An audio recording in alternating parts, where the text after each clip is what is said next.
I am so excited to welcome back Dr. Gilda Martinez-Alba back to the podcast. She was here before with Dr. Luis Benton, and they talked last time about SEL and multilingual learners, but during that podcast, Dr. Martinez-Alba talked about wordless picture books as one of the strategies to support SEL, and I was like, oh, that is another opportunity to talk, to have you back. And so, welcome back to the podcast. We're so excited for you to talk about wordless picture books. So much to say. Oh, thank you so much for having me. It's just a pleasure to be here again and to share about one of my other passions, which are wordless books. I keep hearing about I keep hearing about them again and again through friends and colleagues and Twitter, but also in person. And they're talking about the magic of wordless picture books. Can you start us off with telling us a story about that magic? Well, I have to tell you that as a multilingual learner myself, when I was in school, I remember, the teacher would read stories to the class, and I was very energetic.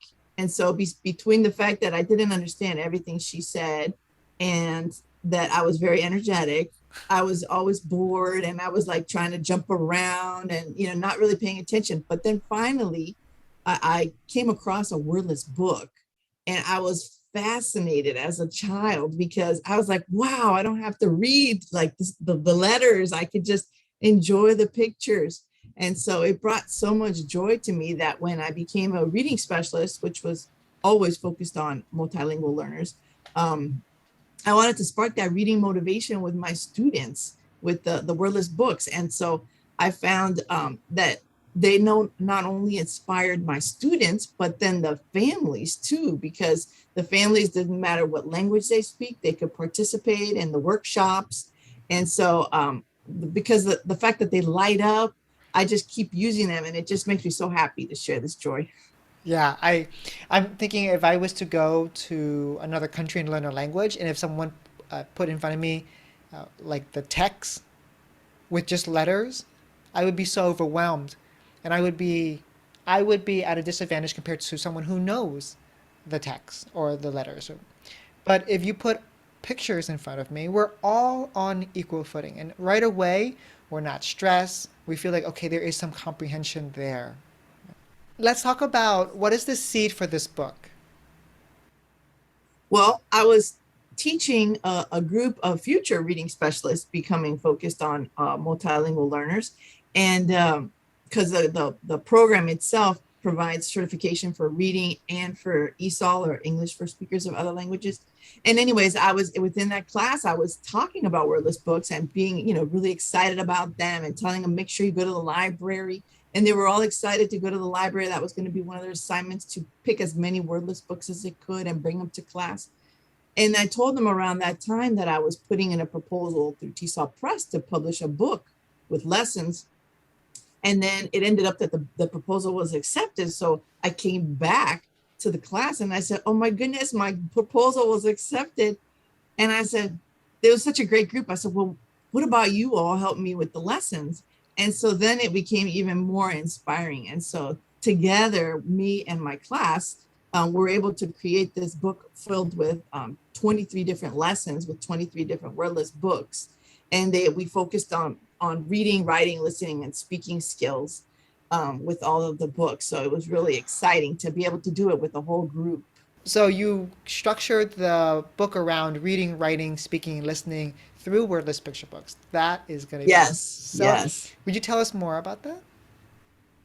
Well, so in terms of let's break it down to speaking and listening skills, they're really so good because you can dialogue in any language. So I always share with families and parents and teachers, of course, that the more you use your language, the all those skills will transfer, right, when the children as they grow up. And so having that dialogue, that flow of conversation that Right. just happens naturally with the pictures, is so good for developing the speaking and the listening skills.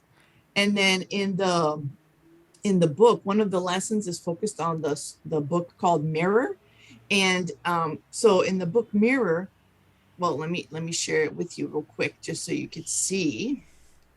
So you could see here in the book, the pages actually turn out, which is so fascinating. So then you get to see side by side a story of somebody from Australia and somebody from Morocco. And so it goes through the daily routine of these two families. And so in my book, Wordless Books, So Much to Say, the lesson has a Venn diagram. So it has the teacher talking to the students, and the students are listening to each other about what is the similar and what is different. And so, and then later on, they could then talk about how things are similar or different in their own culture.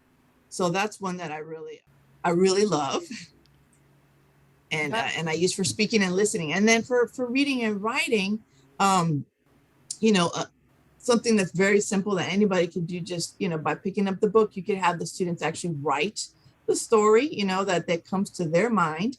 So, everybody's right, because there's no wrong answer here, which is so delightful for your multilingual learners. But also, something I've done in my classes is I've had, used certain authors so that students can model after their writing style. So obviously that would be somebody for a more intermediate or advanced multilingual learner, but that's something that they could do. But then I have another example for younger students. So I'm going to share my screen one more time so you can see. This is Good Dog Carl. So you may be familiar with this story. And in this story, the teacher can write the action words on cards and then put them in a book, because there's several action words in this story, which I'll show you in just a second. And the students can pull them out after they have looked at the story and then act them out. So they're reading the cards, and then they get to actually do them physically. So in this story, it's pretty funny how the dog, there's just this one sentence at the beginning and one sentence at the end. The mom says, "Look after the baby, Carl." Carl is the dog. "I'll be back shortly." And there's the baby in the crib. But as soon as the mom leaves, you can see that the baby gets up, Carl is looking out the window, and then, the adventure begins of all the things that they do around the house. So, what could be the action word here? That the baby is riding the dog or mounting the dog, like you mount a horse. Later on, they looks like they're jumping on the bed. So the word could be jumping. And then here it looks like they're playing with mommy's things. So anyway, so you could go through and then just write down all the action words and just have a good time. So that's one of the lessons that I have there in the story for that, for reading and writing. My goodness. My mind is running with all the things you could do just with that book, right? Of course, you could teach like present tense, right? You can teach perspective, you can teach grammar there. But I'm thinking about the shared experience approach. Sorry, not a shared experience, the language experience approach, where a lot of us use, where we say, let's start together with a picture book. We're on the Mhm. same playing field, we're on the same level, because there isn't a language barrier there. We're all sharing common language, and that common languages are images. And so we talk about it, and then the teacher can co-write the text with students' ideas. So maybe Mhm. students are narrating, writing saying the words, and the teacher is narrating the story for kids, or writing it down, scribing the story for kids, which then can become their text for reading, right? Exactly. Exactly. This is going to be so Yeah, so fun. sometimes, I'll have the after they've been doing the writings, I'll create class books, and then that gets into the class library so that students can then just, I might laminate it so that or put it in pages, plastic pages, so that they could see it again and again. Right. Oh. So next year I'm moving to Cambodia, and I'm thinking about, oh my goodness, how am I going to teach uh, beginners again? I'm like, wait, I do know how to teach, and there are many ways you can do that. And then this would be one way to start them off, saying, hey, we could do this. Absolutely. Yeah. And there's so many wordless books out there. I know teachers will always say, when I talk to them, "Oh, I have one," or "Oh, I have a couple." But, I really think it's good to just dive in and get, as many as you can. And, even if it's at the public library and you just check them out for a couple weeks at a time, because there are several. Can you tell us a few more lessons that you said there are 25 lessons? Would you share with us a few more? Sure. So there's one that I had that is one of my favorite books called Chalk. And in Chalk, the children, they find some chalk, and as they're drawing their different images on the ground, they come to life. And so in my lesson, what I had the students do is recreate the lesson, or the story, but with a video. So they would have to like learn video editing skills. So even, you could do it with younger students, which I've done it both ways, where you actually become the videographer and then you have them act it out. So they're hearing you, share what's the beginning of the story, what's the middle of the story, what's the end, and then they could act it out. And with older students, I've done it where they actually video themselves, and it becomes a whole like movie production. So there's a lot of listening and reading and writing skills being developed in the process. And it just takes the book to a whole nother layer. So It's like there's so many things you could do just with you just shared with one book how it can be done with elementary school students, but then how it can be changed for middle school students. I'm thinking wordless picture books are like a clay. You can mold it in the way that you like, or water. It can take different shapes and be used for different functions, right? yeah, and a lot of times people will say, well, my older students, they would be like offended if I brought up a wordless picture book. But I always tell them to take the stance of you're going to be an author. You're the adult author or the creator. And so in that way, you're not, it's not like you're, being treated like if you're a young child that has to look at this little book that's for young children, but as the, adult perspective. So in that way, I think it works. Right. Even for middle school or high school kids, they might look at this and they say, "Yeah, this is kiddish, childish," uh, but once they start writing, they're gonna see how academic it is and how rigorous and challenging it is. Right, right. Yeah, especially if you share about different authors, and their writing styles and their writing process and the things that they have gone through. You could talk about their biography and how they created, what inspired them to write this book or that book. So there's a lot that you could get into with the authors themselves that then, they could be authors. Oh, like there's a maybe a prologue or maybe a epilogue, or maybe we can go on YouTube and find the author talking about the book, and that adds different layers to Ex- it. exactly. Yeah. So, for example, I mean, I know that Spanish is not the only other language in the United States here, but it is the second most spoken language, which is why I always talk about it, since I am in the United States. But there's this website called Colorín Colorado, and that one has a series of authors on there that they have, interviews with them and things like that. So I always like to share that with my students. I know some of my favorite books, like the Red Book, and Rainstorm.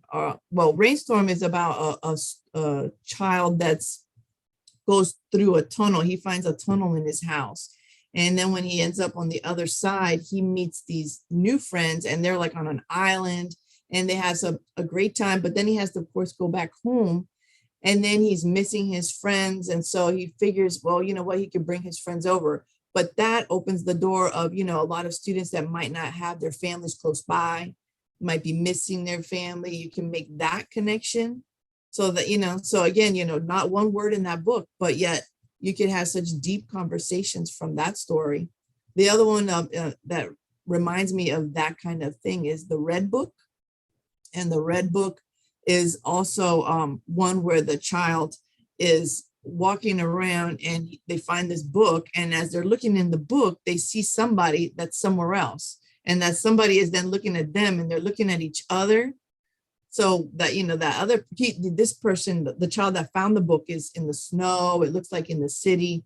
And the child that he's looking at in the book is out in in another island with the sand, and it's sunny and it looks like it's hot. And anyways, he's trying to figure out how to get to his new friend that he sees in the book. And he ends up getting finding all these balloons that were for sale, and he flies on with the balloons, and he meets his friend on the other side. So but again, it's the whole like, oh, such a dilemma. How are you going to go get to see your friend or your family? It's so much struggle with that, and so they can talk about all those emotions, and just, how different people go through different things to be able to get reunited with their family and friends. Right. It's, I guess, wordless picture books are a really great tool to help students think conceptually, right? Just like you're talking about Yes, friendship, just like the conversation we had before about migration. It's even though there's not even a single word in the text, there the concepts are held by the images and augmented by the images. Would you tell us about the planning process of how to plan for using wordless picture books? well, I mean, I think it really depends on your students, and the objectives that you're trying to reach or meet with, your particular students. So you could really individualize the use of the wordless books. So as I mentioned, you could use a story for a young, very young, or an emerge, or either young or emergent, depending, on what your student population is, all the way through adults that maybe are at the advanced levels. So I think that's first and foremost, is that you consider your objectives. And then, a lot of times people say, pick something that is relevant, something that they could connect to, so that way they have a hook, so to speak, that if it's something that they can resonate with, it's very helpful. So that's another thing to consider. And then, what skills do you want to develop? Do you want to develop their writing skills, or do you want to work on speaking and listening first? So I think all those things come into play, is really who is your audience, who are your students, and then develop based on that. So it's just like planning for any text, how to use any text, video Yes, text, like a written text, but now this is a wordless picture book text. So it's the same process. Like you don't just start with the activity of the book, but you think about what concept, what objectives, what thinking skills can using this book help students to practice, develop. Right? absolutely. Absolutely. So tell us about, are you planning on creating your own wordless picture books? Well, you know what? I would love to create wordless picture books, because I feel like even though there are plenty out there, I feel like there could be more. But I'm not the best artist, but I do have two new chiweenies, which are chihuahuas mixed with dachshunds. So they are really very cute. Of course, I'm biased, but I'm thinking maybe I could use them. Their names are Mango and Kiwi in potential wordless picture books in the future. So look for those. I I think you have an audience ready. Well, I would definitely uh, love to read any picture book with little dogs in it, and so great for kids as well. Mhm. What are some of your favorite wordless picture books and why? Well, I mentioned Chalk, right? And I mentioned Mirror, Rainstorm, the Red Book.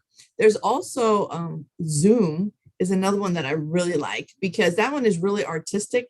And so you're looking at something at the very beginning, and then it zooms out and it keeps zooming out. And so then all of a sudden, now you thought you were looking at a rooster, but then you were looking at the people looking at the rooster, and then you were looking at the farm, and then now you're looking at the whole landscape as people are driving past the farm. And so it's so interesting it's called Zoom. So so you can have such rich conversations about, you can have predictions. What do you think you're going to see next? Where are they going with this?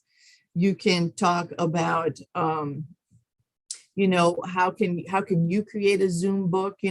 How could we do this? I could see, once again, maybe you could bring in, maybe not video, but pictures yourself. Like you draw one big picture, and then where would you start taking a picture, zooming in, so that you could create your own Zoom book.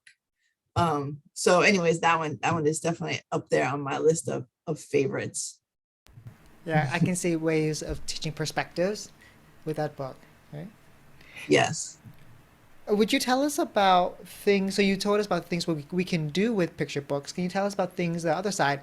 What should teachers avoid doing when using wordless picture books?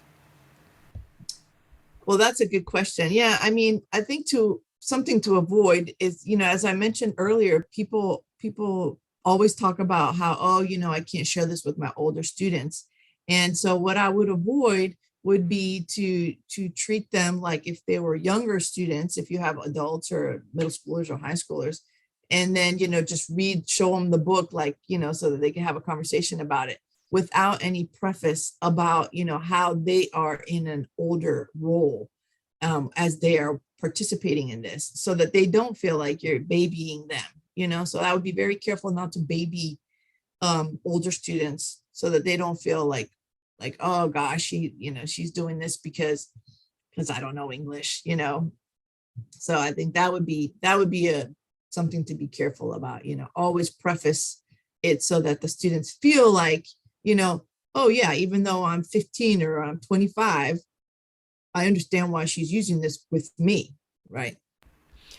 Teachers always love hearing the language that consultants or experts would use. How would you, what's the language you would use when you preface a book like this to older students?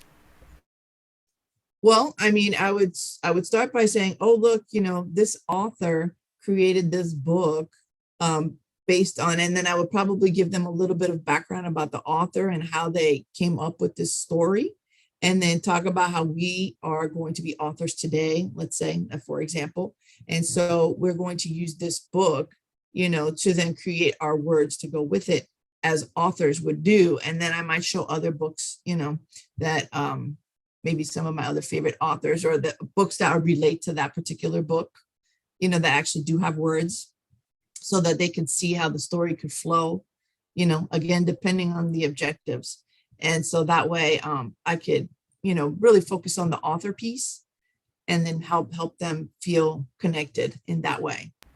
So you're saying that the wordless picture book is, you preface it by saying this is a tool, this is one artifact that we're going to use to expand our learning. It plays a role and it's not just the only thing. So students say, oh, okay, I see there's a role that this plays in the lesson today. Yeah. Yes. And then maybe also, sharing, of course, with them the objective that you want them to come away with. So that, again, it's not like they're just seeing this picture book without purpose. Right. Right. There's always a reason for something. Kids want to know that reason. Why I'm almost 18. Why am I reading a wordless picture books? Oh, So true. right. So We're true. going to be authors and we're going to be adding the text into this. Okay, I get it now. Oh, we're going to talk about migration through this. Oh, yes. Okay. Is there anything else that you want to share about wordless picture books, or what trends do you see that's happening with picture books before we go to our final question? Well, I mean, in terms of trends, I know the interesting thing was, I want to say the first picture book came out in 1932. I'm pretty sure it was 1932. And then it took years before the next picture book, wordless picture book, came out. But then after that, it seemed like they have been, on a continual flow of production. However, it's not like there are thousands of wordless picture books out there. So that is why everybody needs to get on board and start creating these wordless picture books, so that we have more, so that we can share with our students. Do you have any wordless picture books that, because I know diversity is really important and culturally responsive instruction is really important. Do you have any that's, and you talked about Spanish speakers, do you have any that's connected to Latinx culture? Well, see, that is why we need to create more. No, I do not have any connected to the Latinx culture. I mean, there are picture books connected to the Latinx culture, but with words. But a lot of times I have found that they're not always, but many times I feel like they're very stereotypical. And so that kind of saddens me. So you have to carefully pick um the books that I do want to use. And so again, that's why we need to all come together and start creating these wordless picture books.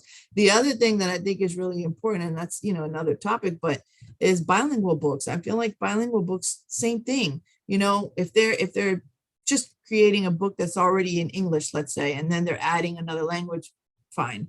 But when I feel like when they try to from the beginning create a bilingual book, a lot of times they are many stereotypical if they're doing a story of families, and so I think it would be great if we go beyond that, and share the strengths, a lot of times there's a lot of weakness, that's demonstrated. And so rather than that, let's think about asset-based instruction and let's focus on the positives, because there's so many, with our different cultures. So Now I'm speaking to all the listeners out there. This is a call for you to think about a book that you want to share that comes from your own experiences, that comes from your culture that you want to share, because there is an audience that's waiting to read your wordless picture books, right? Can I ask you about going the other way around? So what if we take a children's book with words, and then we cover the words and have kids. Can we use that in the same way? Like cover the words of a word book, a children's book? yes, you could do that. You could do that. And I have done that actually. And it works. But children are so curious. So they always want to say, well, why do you have that covered? And what's going on with that? And then you have to talk about why you have it covered, and the fact that you want to have a conversation or a dialogue, or what's your purpose of having it covered. But so it works, but it's not as good as if it already came that way, because of that, because then it becomes this whole thing Right. of, oh, well, let's take that off. They can't wait to take it off. And so, So you're saying that wordless picture books are genre in itself. They're meant to be wordless for a reason. yes, absolutely. So let's end it with this question. What's the first few steps that you would share with teachers to get started with wordless picture books? Well, I would suggest that, because I know the teachers don't necessarily have, money coming in through everywhere. So I would suggest go to the public library, see what's out there. There are several books in the public library that you can look at. And I would start there, bring those books to the class, showcase them, as in doing like book talks. I know my students always love when I do a book talk. That's the book that they want to see first. And so I'll have like a basket of books, and I'll book talk different books every week. So that way it's like they're these brand new books to them, but they're books from the library. So they're not brand new, but they're free. And so I would start like that. And then that would just get them interested, give them that taste, and then, start doing your lessons with them. Right. Many of us are familiar with book talks. That's a tried and true practice. And so when we use book talks with wordless picture books, it raises wordless picture books at the level where they're at every other book is at. Right? It gives it like let's give space for us to talk about wordless picture books through a book talk. Exactly. Right. And as you were talking, I was thinking, you know what? Maybe I can have my students who are beginners like there are boxes of books, and one of the boxes is wordless picture books. And during independent reading, they can choose to use that. Right? Absolutely. Yeah. And if you use them as the book talk books, then it wouldn't be, odd for them to want to gravitate towards those. They wouldn't have to be like embarrassed about picking that book versus a novel or something that has a lot more text. Because it's been showcased, like, oh, you should definitely look at this, the illustrations are beautiful, or whatever. Right, So right. This reminds me of, I think when I talk about culturally responsive instruction, it comes down to one word. It means, it comes down to one phrase. A concept is not othering others. So in the same way, we don't, if we don't other wordless picture books, they are on the same level as other books, and students will start to read them, and they won't feel embarrassed because there isn't any embarrassment that is associated with reading wordless picture books. And you share absolutely. with that already. Well, Dr. Martinez-Alba, thank you so much for sharing with us your book, Wordless Picture Book. So much to say.